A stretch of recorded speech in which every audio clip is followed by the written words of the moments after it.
अब बसंती कारवां के कार्यक्रम में जो दूसरा हमारा बिंदु है वो है विकास का मॉडल।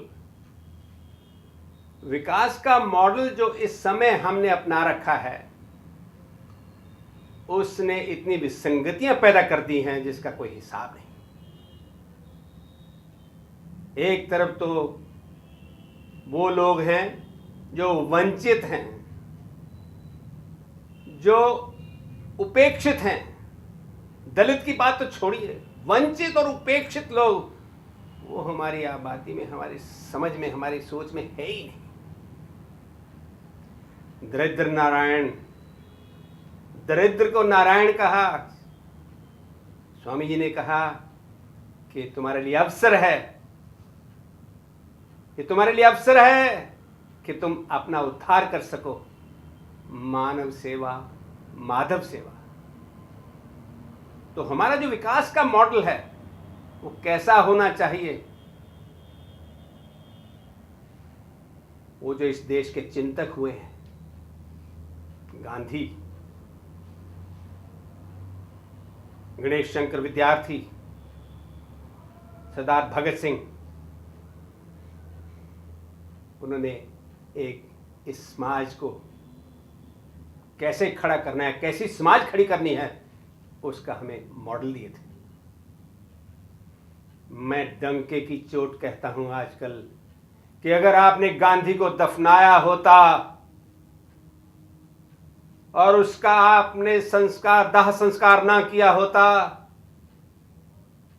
आपके मॉडल, विकास के मॉडल को देखकर गांधी आज ही would have turned in his grave. Gandhi अपनी कब्र में करवट ले लेते इस सारे विकास के मॉडल को देखकर। हमने इतना फर्क पैदा हो गया। एक आदमी कई लाख की गाड़ी चलाता है और दूसरा आदमी ये है कूड़ों के ढेर से खाना ढूंढकर अपना पेट पालते हैं। ये इस विकास मॉडल का नतीजा है। आज भी माताएं अपने बच्चों को ये दिलासा देकर सुला देती हैं कि बेटे सुबह को भूख तुम्हारी मिटाने के लिए खाना मिलेगा। ये सब इस विकास मॉडल का नतीजा है। तो हमें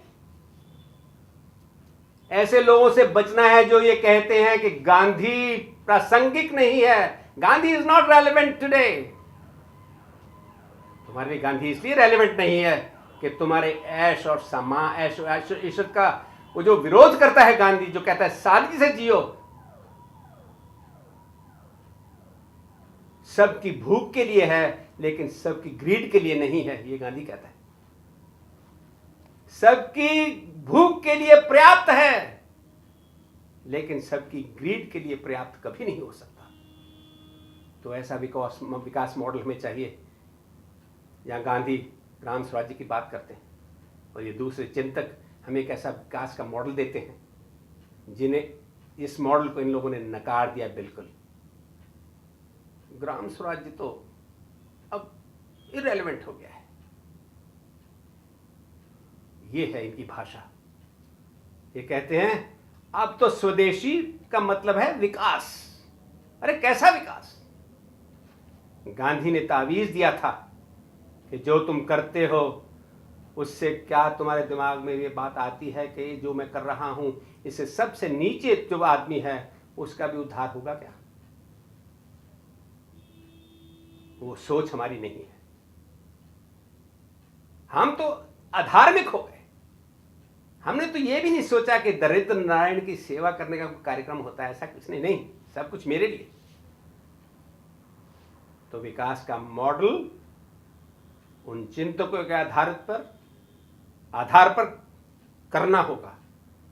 हमें वापस उसी पद्धति की तरफ जाना होगा। ये जो कैपिटलिज्म का जो इस समय का जो है ये बुलबुला, ये ठीक नहीं। ये हमारे लिए या किसी भी विकासशील देश के लिए ठीक नहीं है।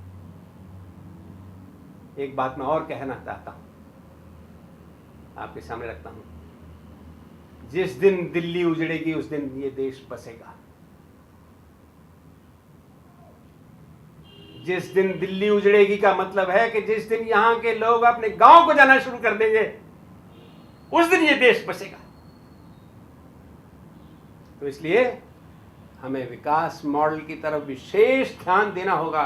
यह बसंती कारवां का दूसरा बिंदु है और यह बहुत ही महत्वपूर्ण है। अब गांव को आदमी कैसे लौट सकता है?